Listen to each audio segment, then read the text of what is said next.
નમસ્કાર, આપ જોઈ રહ્યા છો સ્પાર્ક ટુડે ન્યૂઝ। વડોદરા શહેરમાં આજરોજ રાજ્યના મુખ્યમંત્રી સભા સંબોધિત કરી રહ્યા હતા। સુભાનપુરા ઝાંસીની રાણી સર્કલ ખાતે મુખ્યમંત્રી ભૂપેન્દ્રભાઈ પટેલે જાહેર સભા સંબોધિત કરી અને મુખ્યમંત્રીનું સંબોધન પૂર્ણ થતાં ક્ષત્રિય સમાજના લોકોએ સૂત્રોચ્ચાર કરીને વિરોધ દર્શાવ્યો।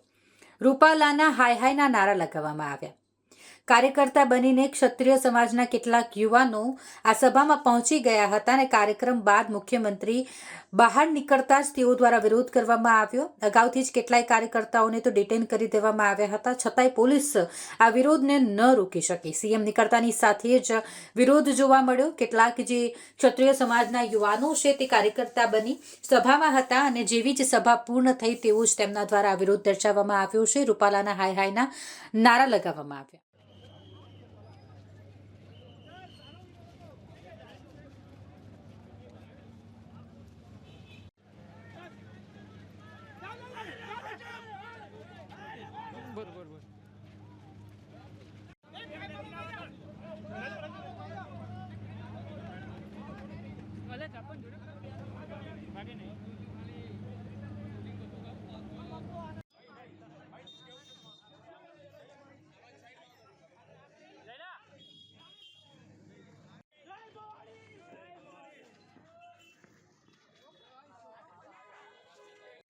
સવારથી અત્યાર સુધીને હજુ પણ કોઈ બાબત જ નથી। તમારી શું સૂત્રોચ્ચાર છે?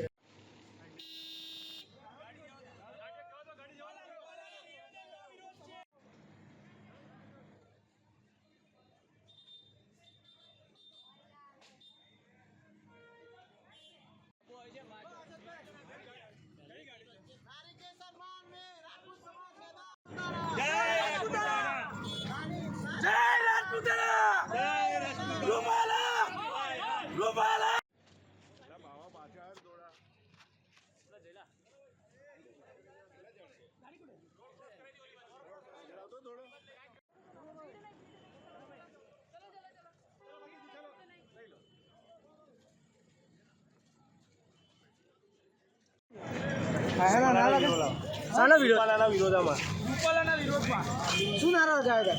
જય ભવાની, આ જ હતું નારો, બીજો કોઈ નારો મેં લગાવ્યો નથી।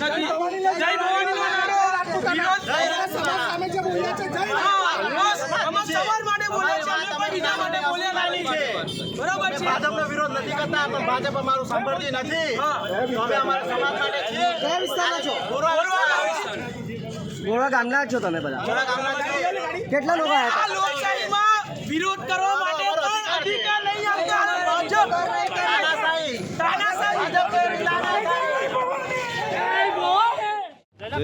કાર્યકરો છે, ભાજપના કાર્યકરો તરીકે આ લોકો આવેલા અને એમાંથી 4 થી 5 માણસો તો અંદરથી જ નીકળેલા અને એ વખતે અમારી સાથે પોલીસની મદદમાં જે બીજેપી પાર્ટી છે એ પાર્ટીના કાર્યકરો પણ એન્ટ્રી પોઈન્ટ પર હતા, પણ એમને પણ આ લોકો ઓળખી શકેલા નહીં અને જ્યારે સીએમ સાહેબનો કોન્વે પસાર થયો ત્યારે એમને જય ભવાનીના સૂત્રોપો કરે। કોણ હતા એ લોકો? કોણ છે? ઓળખ નથી થઈ। ગોરવા પોલીસ સ્ટેશનમાં લઈ ગયા છે ડિટેન કરીને અને વધુ વિગતવાર નહીં કોન્વે નીકળી ગયા પછી બહાર નીકળ્યા। શું કહીને એ લોકો બેઠા આયા હતા? શું કહીને આયા હતા એ લોકો? કોણ? એ લોકો અંદર કાર્યકર તરીકે આવેલા। એટલે આપણે અગાઉ શંકાસ્પદ લાગ્યા હતા ખરા? નહીં, કોઈ શંકાસ્પદ નહીં ને પાર્ટીના જે માણસો છે ગેટ પર હતા એમને પણ કોઈ શંકાસ્પદ નહીં। ભાજપનો કેસ હતો કે નહીં મને બહુ આઈડિયા નથી, પણ એ કાર્યકરોના કેટલા લોકોની અટકાયત કરી છે? 5 થી 7 જણા છે અને એની પૂછપરછ કરીને તમને વિગતવાર આપીએ વિગત કોણ કોણ। Thank you sir.